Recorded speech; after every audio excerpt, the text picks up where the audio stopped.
Hello everyone, how are you? Hope everyone fine. So let's start remaining MCQ from M Laxmikanth book. So इस session में हम 35 MCQ based and PYQ जो M Laxmikanth book के पीछे दिए होते हैं उसका सेशन है. तो आज लास्ट है क्योंकि आज 35 MCQ करा देंगे तो हमारा थर्ड चैप्टर कंप्लीट हो जाएगा. Then we will start chapter 4 on next day. So let's start. देखिए अब जो हमारा MCQ ऑब्जेक्टिव हो गया मल्टीपल चॉइस क्वेश्चन वाले जो हो गए जिसमें 4 ऑप्शन होते हैं. अब हमारे कुछ आएंगे असर्शन एंड रीजन, देन उसके बाद कुछ आएंगे मैचिंग वाले. तो इससे हमारा चैप्टर कंप्लीट हो जाएगा. तो देखिए जो अब जो आगे आने वाला है उसका देखिए जो क्रम है ऑप्शंस ए है वो ABCD. उसमें क्या है जो बेसिकली रीजन असर्शन वाले हैं. सो ए हमारा है असर्शन और आर है रीजन. तो ए आर से आप कंफ्यूज मत होइएगा. और ए ऑप्शन देखिए कॉमन सभी के लिए रहेगा. जो ए होगा उसमें both A and R are true and R is correct explanation of R. Both A and R true but R is not a correct explanation of R. A is true but R is not false. A is false but R is not true. देखिए ये तो आपको क्रम सबको मालूम ही होगा क्या क्रम होता है. बेसिकली ये कॉमन होता है. अगर कुछ स्पेशल होगा तो पहले से गाइड आपको कर देगा, बट आप लोग ऐसे पढ़ लीजिएगा डायरेक्शन. तो बेसिकली एक कॉमन डायरेक्शंस है सबके लिए जो नेक्स्ट आने वाले MCQs हैं. सो लेट्स स्टार्ट 91.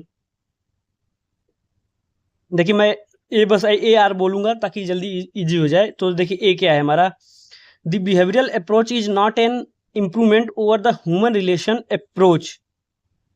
देखिए इसमें क्या है कि आपको कंसेप्ट की क्लैरिटी होनी चाहिए, वो बहुत ही ज़्यादा अच्छे से होनी चाहिए, तभी जाके इसको कर पाएंगे. तो इसमें क्या होगा कि कन्फ्यूजन बहुत ज़्यादा होता है, इसमें गलती होने के चांस बहुत ज़्यादा होते हैं. तो आप इसको पहले कंसेप्ट जो स्टेटमेंट है उसको थोड़ा सा पढ़िए और जो अपनी कंसेप्ट क्लैरिटी आया उसका जो आउटकम्स आपको आया उस पर आप फोकस कीजिएगा. देखिए इसमें ए में क्या पूछा है पहले यहीं से देख लीजिए. The behavioural approach is not an improvement over the human relation approachment. देखिए हमारा ह्यूमन रिलेशन अप्रोचमेंट का ही तो इम्प्रूवमेंट हमारा बिहेवियरल अप्रोच है. तो इसमें पूछ बोला है कि नहीं है, तो इससे सीधा होता है कि हमारा ए गलत है. और अगर ए गलत है तो हमारा सीधा सा सिंपल ऑप्शन आपका ए आ जाएगा. देखने की जरूरत ही नहीं है. एलिमिनेशन मेथड ऐसे अप्लाई करने से क्या होगा, आपका टाइम बचेगा. फिर भी रीजन देख लीजिए, रीजन क्या बोला है. Both deal with man in the organization. जाहिर सी बात है ह्यूमन रिलेशन अप्रोच में जो बिहेवियरल अप्रोच में दोनों हमारा क्या मैन इन ऑर्गेनाइजेशन डील करते हैं. तो हमारा रीजन क्या है, करेक्ट है. देखिए तो अभी डी ऑप्शन हमारा राइट है. A is false but R is true. Second देखते हैं 92. ए देखिए Chester Barnard is regarded as the father of the social system schools. As spiritual father of SSC बोला था ना मैंने. Social triple SSS social system school के spiritual father हमारे हैं. सो तो इससे देखिए आपका यहाँ पे ऑप्शन 92 है ना. ऑप्शन ए सही है. देखिए चेस्टर बर्नार्ड हमारे ट्रिपल सोशल सिस्टम स्कूल के फादर स्पिरिचुअल फादर बोले जाते हैं. तो रीजन देखिए इसमें क्या दिया गया. The behavioural approach was initiated by him. Behavioural approach was initiated by him. देखिए नहीं, चेस्टर बर्नार्ड के द्वारा बिहेवियरल अप्रोच नहीं इनिशिएट किया गया था. ये देखिए गलत है. सो हमारा ऑप्शन क्या हो जाएगा, सी होगा. देखिए option C A is true but R is false. 93 देखिए ए क्या है. देखिए organizational system have both positive and negative entropy. देखिए ऑर्गेनाइजेशन अगर हमारा ऑर्गेनाइजेशन सिस्टम है तो वहाँ पे पॉजिटिव और निगेटिव इंट्रोपी दोनों होगा. अब पॉजिटिव निगेटिव इंट्रोपी का क्या मतलब है, तो देखिए जहाँ पॉजिटिव है तो वहाँ पे क्या होगा, डिसऑर्डर वगैरह ज़्यादा होगा और निगेटिव में कम होगा. तो यही बेसिकली मतलब होता है. तो रीजन में देखिए क्या बोला गया है. देखिए ए सही है. रीजन देखिए इसका positive positive entropy implies movement in the direction of order and differentiation. नहीं, देखिए in the direction of disorder and differentiation होगा. यहाँ पे ऑर्डर लिख रखा है, डिसऑर्डर होगा क्योंकि पॉजिटिव है ना, मतलब कि डिसऑर्डर वगैरह ज़्यादा हो रहा है. इंट्रोपी इंट्रोपी बेसिकली क्या है, मेजरमेंट ऑफ एरर है. डिसऑर्डर है इसी का तो मेजरमेंट है इंट्रोपी. तो उसमें क्या होना चाहिए, डिसऑर्डर होना चाहिए, तभी जाके हमारा क्या होगा, पॉजिटिव होगा. तो यहाँ पे देखिए ये गलत है. तो ये ऑप्शन सी यहाँ भी होगा, ऑप्शन सी. 94 देखिए ए देखिए एसर्शन में क्या दिया है. Herbert A Simon felt that principles of administration are the best criteria for describing and diagnosting administrative studies. देखिए 94 में हमारा जो ए है सर्सन वो करेक्ट है. देखिए Herbert Simon felt that principles of administration are the best criteria for describing and diagnosing administrative situation. देखिए Herbert Simon ने बोला, स्टेटमेंट है कि जो प्रिंसिपल ऑफ एडमिनिस्ट्रेशन है वो क्या है, बेस्ट क्राइटेरिया होते हैं जो डिस्क्राइबिंग करने के लिए किसी भी एडमिनिस्ट्रेटिव सिचुएशन को लेके. एंड रीजन देखिए he observe that they are not scientifically valid. और हाँ, उन्होंने देखिए जो साइंटिफिक मैनेजमेंट थ्योरी थी, क्लासिकल थ्योरी थी, उसको उन्होंने बोला था प्रोअर बोला था, क्योंकि साइंटिफिकली वैलिड नहीं है, तो इसीलिए उन्होंने क्या है प्रिंसिपल ऑफ एडमिनिस्ट्रेशन लाया था। तो देखिए यहाँ पे दोनों सही है, तो ऑप्शन क्या होगा, ए होगा उसको, क्योंकि बेस्ट डिस्क्राइब कर रहा है, उसका मतलब एक रीजन दे रहा है, उसको कोरिलेट कर रहा है, इसीलिए यहाँ पे ऑप्शन ए होगा। एंड 95 देखिए, ए देखिए क्या है, the Hawthorne studies give rise to human relation theory of organization. देखिए राइट है, जो ह्यूमन रिलेशन अप्रोच को हमारा हॉथॉर्न स्टडी क्या किया था, राइज किया था, तो ये हमारा ये ऑप्शन सही है, ये सही है। इसका रीजन देखिए, its finding could not be explained within the framework of classical theory of organization. ऐसे भी देखिए, ये भी राइट है, जो इसके क्या है कि क्लासिकल थ्योरी के फ्रेमवर्क में नहीं था, इसका क्या था ह्यूमन रिलेशन अप्रोच के फ्रेमवर्क में था, तो इसका जो बेस्ट एक्सप्लेन कर रहा है, तो ऑप्शन ए राइट होगा। 96 assertion देखिए, the behavioural approach is also called as the socio psychological approach to the organisation. देखिए एकदम करेक्ट बोला है कि बिहेवियरल अप्रोच को भी सोशियो साइकोलॉजिकल अप्रोच भी बोलते हैं, और क्यों बोलते हैं इसका रीजन देखिए, it applies the techniques of sociology, psychology and social psychology. Yes देखिए बेस्ट एक्सप्लेन कर रहा है, तो यहाँ भी ऑप्शन ए राइट होगा। एंड 97 देखिए, A according to Barnard the acceptance of authority depend on the zone of indifference. Barnard ने देखिए जोन ऑफ इंडिफरेंस का कंसेप्ट किसने दिया था, चेस्टर बर्नार्ड ने दिया था। एंड रीजन देखिए, तो ये राइट है, हमारा रीजन देखिए क्या है, the executive should issue only those order which fall with in this zone. देखिए ये भी एक्सप्लेन, बेस्ट एक्सप्लेन इसको कर रहा है, तो यहाँ पे हमारा देखिए जो रीजन है ये भी करेक्ट है, क्योंकि जो बोला जाता है कि जो मतलब सीनियर को वही ऑर्डर देना चाहिए जो मतलब कि एक जोन ऑफ एक्सेप्टेंस में, जो कि सबऑर्डिनेट के जोन ऑफ एक्सेप्टेंस में फॉल करना चाहिए, कि वो कितना किस डोमेन तक एक्सेप्ट कर रहा है ऑर्डर, उसी को करना चाहिए। तो देखो बेसिकली ये भी चीज़ राइट है, बट यहाँ पे क्या है, जोन ऑफ एक्सेप्टेंस की बातें की गई है, और यहाँ पे जो बर्नार्ड जी ने बताया जोन ऑफ इंडिफरेंस की बात है, दोनों चीज़ें वही है, acceptance theory of authority, but इसको देखिए एक्सप्लेनेशन, बेस्ट एक्सप्लेनेशन नहीं है इसका, बट दोनों राइट है, तो यहाँ पे ऑप्शन बी होगा। 98 देखिए, ए क्या बोलता है, ए देखिए, Fayol opine that there is a limited to the number of principle of administration. देखिए 98 में तो पहला ही गलत दिख रहा है, क्योंकि फ्योल जी ने जो अपने 14 प्रिंसिपल दिए हैं, उसके बाद में उन्होंने बोला था कि जो मेरे प्रिंसिपल्स है रिगिड नहीं है, ये मतलब इसके कोई लिमिटेशन नहीं है, और भी प्रिंसिपल आ सकते हैं और भी कम हो सकते हैं, depend upon organization to organization. But यहाँ पे क्या बोला है, यहाँ पे स्टेटमेंट बोला है कि लिमिट है, तो इसलिए ये हमारा गलत होगा। रीजन में देखिए, he said that codification of principles is indispensable. देखिए ये रीजन सही है, तो ऑप्शन यहाँ पे डी हमारा राइट होगा। 99 देखिए, A according to Fayol unity of direction must not be confuse with the unity of command. देखिए बहुत सही, जो हमारा एसर्शन है इसमें राइट है, कि फ्योल जी ने बोला था कि यूनिटी ऑफ डायरेक्शन और यूनिटी ऑफ कमांड में कंफ्यूज नहीं होना है, तो ये देखिए ये ऑप्शन सही है, मतलब ए सही है, एसर्शन हमारा सही है। और रीजन देखते हैं उसको एक्सप्लेन कर रहा है कि नहीं rightly. He stated that unity of command cannot exist without unity of direction, but does not flow from it. Yes, देखिए बेस्ट एक्सप्लेन कर रहा है, तो यहाँ ऑप्शन ए सही होगा। 100 देखिए, A M P Follett is the forerunner of behavioural approach to the organisational analysis. देखिए एमपी फॉलेट को बोला गया, स्टेटमेंट है, जाके देख लिया कि forerunner of the behavioural approach to the organisational analysis बोला गया है, तो ए देखिए राइट है, हमारा ए राइट है। और रीजन देखते हैं, C stress the sociological and psychological aspect of the organisational behaviour. Yes, इन्होंने क्या किया था कि जो ऑर्गेनाइजेशन में सोशियोलॉजिकल एंड साइकोलॉजिकल एस्पेक्ट को क्या किया था, फोकस किया था, तो तभी उनको क्या बोला जाता है, फोररनर ऑफ द बिहेवियरल अप्रोच। देखिए इसको एक्सप्लेन कर रहा है हमारा रीजन, तो यहाँ पे ऑप्शन ए राइट होगा। 101 देखिए, A Taylorism oversimplified human motivation in the organisation. देखिए यहाँ पे राइट है, टेररिज्म ने क्या किया था कि ओवर सिंप्लीफाइड कर दिया था human motivation in the organisation. Reason देखिए, it advocate the monistic theory of motivation.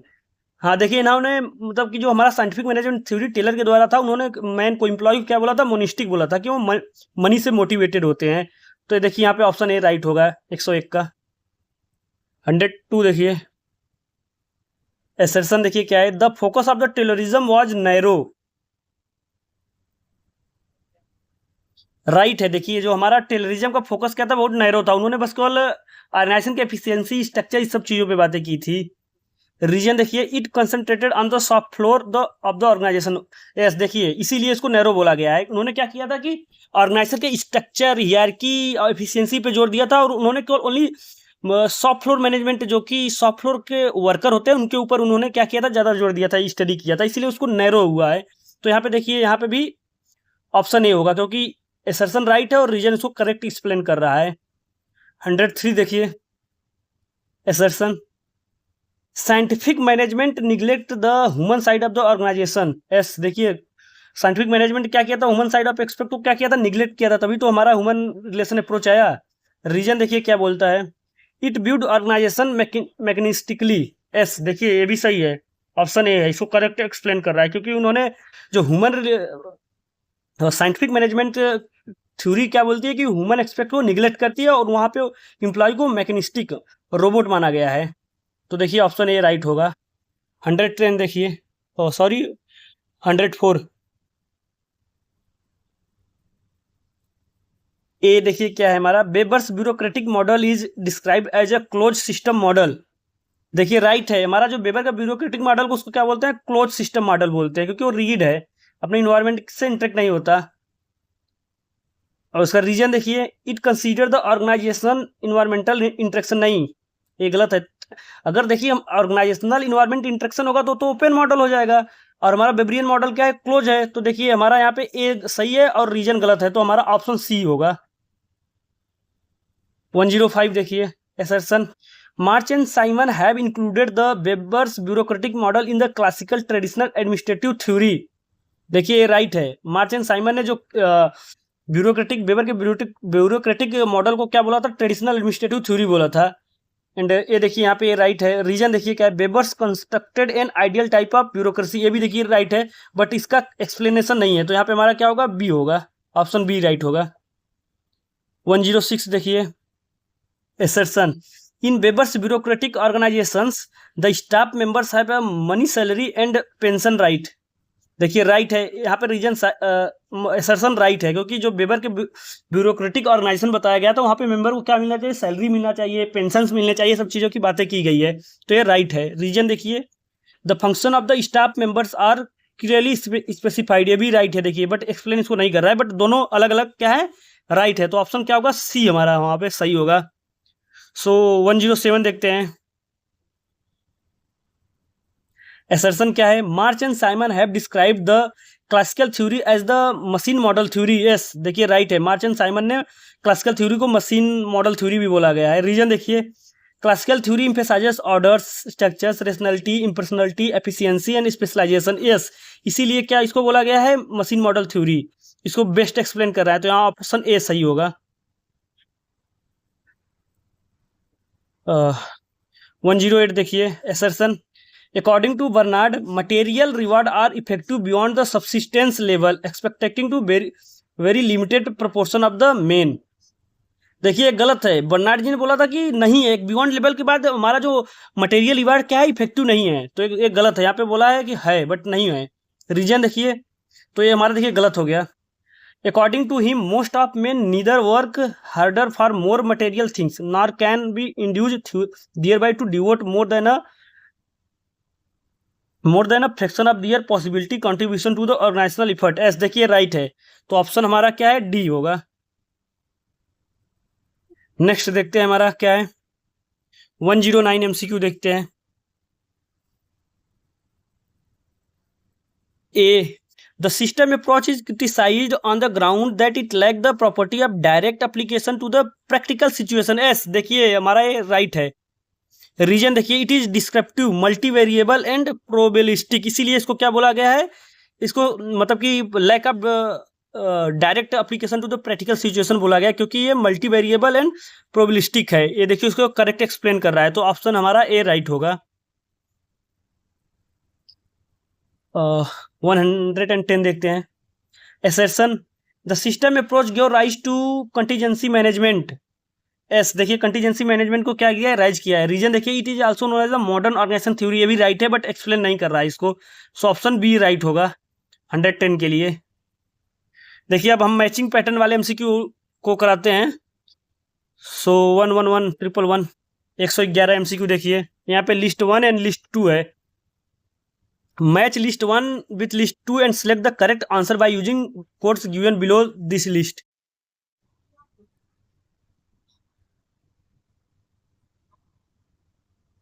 चलिए तो स्टार्ट करते हैं। 111 मैचिंग पैटर्न वाला है। तो ए देखिए क्या है, behavioural approach, B scientific management system approach, classical theory. ये देखिए बेसिकली सारे अप्रोचेस हैं, थ्योरीज हैं, तो उनको इधर उनका क्या इंट्रेक्शन है उसको दे दिया है। तो देखिए हमारा यहाँ से पकड़िए, देखिए जो इजी है पहले उसको पकड़िए, इजी वाले को मैच कीजिएगा, ऑटोमेटिक आपका सही हो जाएगा। Scientific management, shop floor activities of the organisation. देखिए हमारा जो साइंटिफिक मैनेजमेंट है shop floor activities of the organization, तो बी का हमारा क्या जाएगा, थर्ड जाएगा। तो देखिए बी का हमारा क्या है, थर्ड। देखिए एक ही में है, बाकी सब खत्म, करने की कोई जरूरत नहीं है एलिमिनेशन मेथड से। ऐसे क्या होगा, आपका थोड़ा इजी से इजी कर ले जाओगे और टाइम सेविंग भी हो जाएगा। सो आपका ऑप्शन बी यहाँ पे राइट होगा। अगर और देखना चाहते हैं तो और देख लीजिए। हमारा सिस्टम अप्रोच से आप क्या समझते हैं, देखिए interaction between organisation and environment, system approach हो गया आपका। एक C goes to 1, C goes to 1। आप ऐसा मतलब अपने हिसाब, अगर आपको कंसेप्ट की क्लियरिटी है तो मैचिंग पैटर्न वाला आप अच्छे से कर ले जाओगे। Behavioural approach, people in the organization and classical theory, formulation of principle of organization, very easy. अगर आपको कंसेप्ट क्लियरिटी है तो आप मैचिंग पैटर्न अच्छे से कर ले जाओगे। अब यहाँ पे देखिए मायो का, इल्टन मायो का टेस्ट है, उनके इम्प्लीकेशन अब क्या क्या है। सो देखिए इनके मायो के सारे जितने टेस्ट हुए थे, mass interviewing programme, relay assembly test room, bank wiring, textile mill experiment, ये फर्स्ट इंक्वायरी वाला है। तो देखिए यहाँ से देखिए टेक्सटाइल मिल एक्सपेरिमेंट तो हमारा क्या है, फर्स्ट इंक्वायरी 1923 में किए थे। तो यहाँ से देखिए आप सीधा अगर डी को ले जाओगे तो 2, डी गोज टू 2। अब देखिए यहाँ पे 2 जगह है तो एलिमिनेशन में अब एक और स्टेप फॉलो करना पड़ेगा। अब बैंक वायरिंग एक्सपेरिमेंट से आपने क्या मतलब क्या देखा था, उसका क्या इम्प्लीकेशन है। Great illuminations, human attitudes and sentiments, social organization. देखिए बैंक वायरिंग एक्सपेरिमेंट से आपका वहाँ पे देखे थे कि लोग क्या बोले थे कि social norms, group, social group बना लेते हैं, इनफॉर्मल ग्रुप्स बना लेते हैं।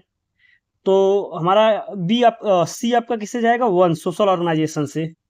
सी गोज टू 1। ए देखिए अब यहाँ पे उसके बाद 2 ए वाला हमारा था इसमें से इसमें हो गया, तो ऑप्शन बी इज राइट हो जाएगा। और देख सकते हैं आप, अगर मास इंटरव्यूइंग प्रोग्राम में से क्या हुआ था, उससे ह्यूमन सेंटिमेंट्स एंड एटीट्यूड्स के बारे में जानकारी हुई थी। रिले असेंबली टेस्ट रूम को ग्रेट इल्यूमिनेशन से कनेक्ट कर दीजिए, बी का 4। So option B is right. 113 देखिए, आयरन लॉ ऑफ ओलिग्राई, देखिए बहुत ही इंपॉर्टेंट है। Iron law of oligarchy, bureaumania, feudal और bureaucratic political system, organizational rationality. ये बेसिकली यहाँ पे किसने दिया है वो सब स्कॉलर्स के नाम है, तो उसको आपको मैच करना है एक एक करके। तो देखिए जो आयरन लॉ ऑफ ओलिग्राई का जो कंसेप्ट दिया था आपका, रॉबर्ट माइकल जी ने दिया था। रॉबर्ट माइकल जी ने, सब चीज़ें आपको देखो 1-2 बार पढ़ोगे, 3 बार पढ़ोगे तो आपको चीज़ें याद आ जाएगी कि सब कंसेप्ट किसने दिया था। आयरन लॉ ऑफ ओलिग्राई का कंसेप्ट रॉबर्ट माइकल जी ने दिया था। तो A goes to 3, A goes to 3। देखिए यहाँ पे बी और सी में आ गया आपका। अब नेक्स्ट देखिए ब्यूरोमेनिया, ब्यूरोमेनिया का कंसेप्ट दिया था आपका विंसेंट डी गोर्ने जी ने दिया था। ब्यूरोमेनिया का विंसेंट डी गोर्ने जी ने दिया था। ब्यूरोक्रेसी, ब्यूरोमेनिया सबसे पहले इन्होंने टर्म क्वाइंट किया था ना ब्यूरोक्रेसी का, तो वहाँ पे किससे लिया था उन्होंने, ब्यूरोमेनिया से ही तो लिया था। So bureaumania goes to Vincent de Gournay. So B goes to 5, B goes to 5। देखिए ये 5 है ना, और यहाँ से 3 हमारा इससे था, तो यहाँ से आपका ऑर्डर सी, करेक्ट आंसर आपका पता चल गया यहीं से। और देख लीजिए आपका जो फ्यूडल और ब्यूरोक्रेटिक पॉलिटिकल सिस्टम को दिए थे, मोस्का जी ने दिए थे, मोस्का जी ने। और नेशनल रेशनलिटी क्लाउज ऑफी जी ने दिए थे। तो ऐसे आप लोग देखिए, अगर आप बुक्स को, लेक्चर्स को 1 बार 2 बार 3 बार देखो, देखिए नेट इतना आसान तो है नहीं कि एक बार आप देखिए आप एक बार में क्लियर कर जाओ, इसके लिए आपको मेहनत करना पड़ेगा। 2 बार 3 बार आपको थोड़ा स्टडी करना पड़ेगा, प्रैक्टिस करना पड़ेगा, सब चीज़ें आपको करना पड़ेगा। देखिए 114 देखिए, सिनरिज्म, क्लोज सिस्टम, इक्विनिफिनिटी, इंटरनल इलेबोरेशन है। देखिए बेसिकली क्लोज सिस्टम के सारे क्या थे कंसेप्ट, जो टर्म्स के उनको मतलब यहाँ पे दिया गया है, किससे रिलेट करते हैं उसको मैच करना है आपको। सो देखिए सिनरिज्म से क्या समझता है, होलिज्म, होलिज्म कनेक्ट करेगा हमारा। क्लोज सिस्टम इम्परमिएबल बाउंड्रीज होते हैं उनके। इक्विफाइनलिटी क्या होगा, no direct cause and relationship होगा। इंटरनल इलोबरेशन होगा, इंक्रीजिंग डिफ्रेंसिएशन होगा। सो यहाँ पे आप लोग ऑर्डर देख लीजिए, हमारा ए गोज टू 2 और B goes to 3, C goes to 4 and D goes to 5। तो आपका 2 3 4 5 वाला ऑर्डर होगा 2 3 4 5 B, option B is right. 115 देखिए, बेसिकली ये बुक्स एंड ऑथर के नाम है। सो पहला है general principle of administration, theory of social and economic organisation, organisation and management, the human organisation. तो यहाँ पे सारे उनके ऑथर्स हैं, उनको मैच कीजिए, जल्दी जल्दी कीजिए आप लोगों को अपने अकॉर्डिंग जो आपको याद हो। सो देखिए प्रिंसिपल्स ऑफ एडमिनिस्ट्रेशन, इसी यहाँ पे जनरल लगाया है, general principles of administration Henri Fayol का है।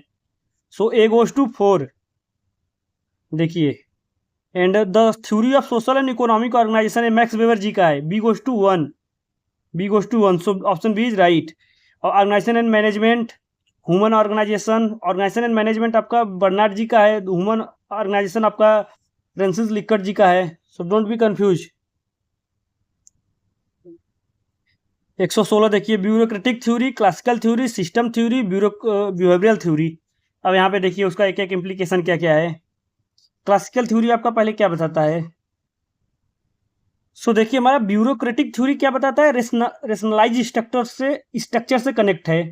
ब्यूरोक्रेटिक थ्योरी आपका rationalise structure, legal and rational structure से कनेक्ट है। तो हमारा A goes to 3, A goes to 3 देखिए, आगे बढ़ना ही नहीं है। अगर आप यहीं से करना चाहोगे तो करेक्ट आंसर आपने देखिए ऑप्शन आपको मिल गया है, बट फिर भी देख लीजिए क्लासिकल थ्योरी हमारा क्या बताता है, एडमिनिस्ट्रेटिव प्रोसेस को बताता है। सो 5। सिस्टम थ्योरी क्या बताता है, इकोलॉजिकल ओरिएंटेशन, मतलब अपने इन्वायरमेंट से क्या होगा, इंटरेक्ट होता रहेगा, तो हमारा क्या होगा, इकोलॉजिकल ओरिएंटेशन होगा। एंड बिहेवियरल थ्योरी हमारा सेल्फ एक्चुअलाइजेशन से कनेक्ट करता है। So option A is right. 117 देखिए, Kurt Lewin, Maslow, Carl Roger, JL Moreno. देखिए अब यहाँ पे बेसिकली उनके थ्योरीज दिए गए हैं, तो कौन किसका दिया है। देखिए कट लेविन का ग्रुप डायनामिक्स है, मैस्लो का हायरार्की ऑफ नीड्स थ्योरी है। तो यहाँ पे देखिए B goes to 3, B goes to 3 देखिए यहाँ पे 3 ज़्यादा ऑप्शन दे दिया है। और कट लेविन का ग्रुप डायनामिक्स है, तो A goes to 2, A goes to 2 देखिए 2 जगह है, तो आप देखिए ए बी या डी दो में से एक होगा। तो अगला देखते हैं। सो देखिए मैंने पढ़ा था कार्ल रोजर का हमारा काउंसलिंग थेरेपी है, कार्ल रोजर का counselling therapy, C goes to 1, so C goes to 1। तो देखिए ऑप्शन हमारा राइट हो गया। जेएल मोरेनो का आपका इंटरनल पर्सनल रिलेशन है, सो यहाँ पे बी इज राइट आंसर। 118 देखिए, सिस्टम 1, सिस्टम 2, सिस्टम 3, सिस्टम 4। यहाँ बेसिकली उनके कौन कौन से मैनेजमेंट टाइप है, बेसिकली मैनेजमेंट स्टाइल है। तो सिस्टम हमारा क्या था, ट्रेडिशनल था, ट्रेडिशनल अथॉरिटेटिव टाइप का। So system 1 goes to authoritative, कहीं दिख रहा है, ऑटोक्रेटिक, ऑटोक्रेटिक हो जाएगा, यही देखिए authoritative autocratic. B A goes to 2, A goes to 2 देखिए यहाँ पे 3 है। तो नेक्स्ट चलते हैं, सिस्टम 2 हमारा क्या था, और 2 हमारा सिस्टम 2 टाइप मैनेजमेंट थोड़ा सा इंक्रीज हुआ था, तो बेनिवलेंट ऑटोक्रेटिक हो जाएगा। So B goes to 4, B goes to 4, 4 देखिए। तो अभी तक भी देखिए क्लियर नहीं हुआ। 3 जाइए, सिस्टम 3 क्या है हमारा, कंसल्टेटिव है, 1, C goes to 1। And system 4 हमारा क्या है, कंसल्टेटिव पार्टिसिपेटिव 3। तो हमारा option D is right. Next, list 1 and list 2, Simon, Herzberg, McGregor, Argyris. अब देखिए अब यहाँ पे सबके प्रिंसिपल्स पूछे गए हैं, उन्होंने क्या अपने थ्योरीज दिए उसको देखिए। तो maturity, maturity theory, satisfying theory, motivation hygiene theory, theory X and theory Y. तो देखिए जो साइमन जी दिए हैं हमारे, सेटिस्फाइंग का थ्योरी दिए, सेटिस्फाइंग, सेटिस्फाइंग इनफ। तो ए गोज टू 2। हर्जबर्ग, देखिए हर्ट्जबर्ग जी ने हमारे टू फैक्टर थ्योरी दिया है, बेसिकली मोटिवेशन हाइजीन थ्योरी भी नेक्स्ट चैप्टर में पढ़ेंगे। तो बी गोज टू 3।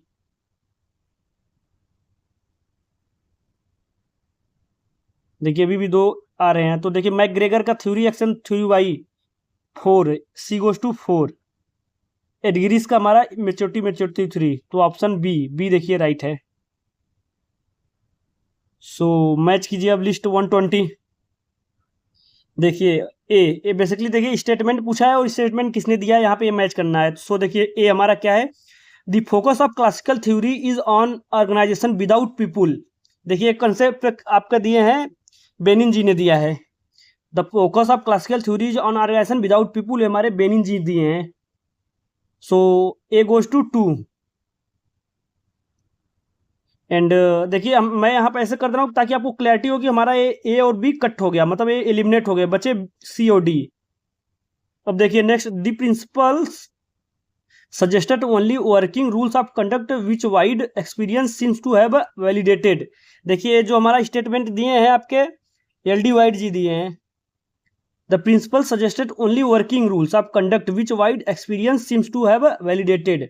तो सी, बी गोज टू 3। ए तो देखिए हमारा ऑप्शन सी राइट हो जाएगा।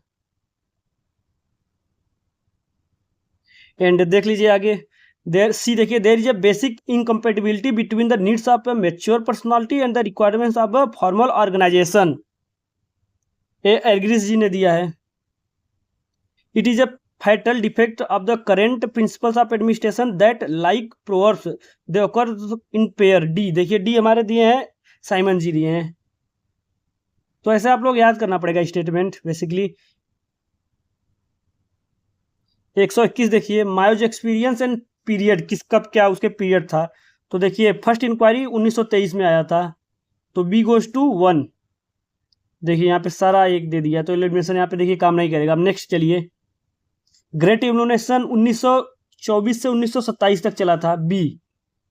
और यहाँ पे मतलब B goes to 2। Oh sorry, D, D goes to 2। देखिए यहाँ पे 2 है तो इसका मतलब ए एलिमिनेट हो गया, ए और डी बचे बी सी। एंड थर्ड देखिए, ह्यूमन एटीट्यूड्स एंड सेंटिमेंट्स, ये हमारा क्या है, बैंक वायरिंग नहीं, मास इंटरव्यूइंग है, मास इंटरव्यूइंग प्रोग्राम है। देखिए सोशल ऑर्गेनाइजेशन है हमारा क्या है, बैंक वायरिंग डायग्राम, तो ये सबसे लास्ट में हुआ था।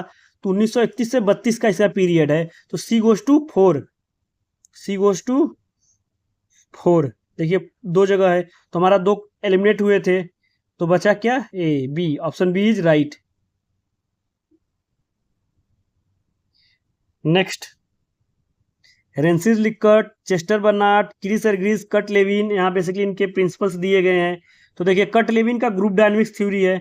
तो D goes to 3, D goes to 3। देखिए 2 जगह है तो बचे हमारे डी और बी, क्या हुआ, एलिमिनेट हो गए, बस बचे हमारे ए और सी। तो नेक्स्ट देखते हैं, रेंसिस लिकर्ट जी का क्या था हमारा,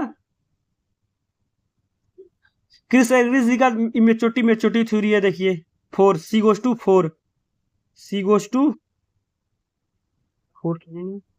देखिए अभी तो इसमें देखिए 4 का ऑप्शन नहीं दिया है सी में, जो कि क्रिस एर्गरिस जी का हमें पता है, बट क्या यहाँ पे एक ज़्यादा है तो ऐसा हो सकता है कि इसको एलिमिनेट कर दूसरा उनका मेथड है। तो नेक्स्ट देखते हैं हम, चेस्टर बर्नार्ड जी का हमारा क्या था, जोन ऑफ इंडिफरेंस।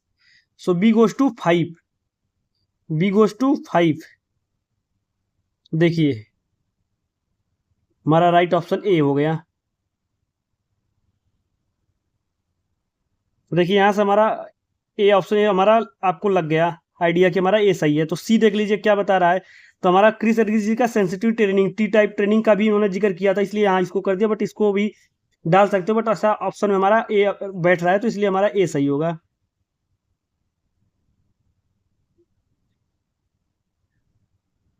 नेक्स्ट देखते हैं,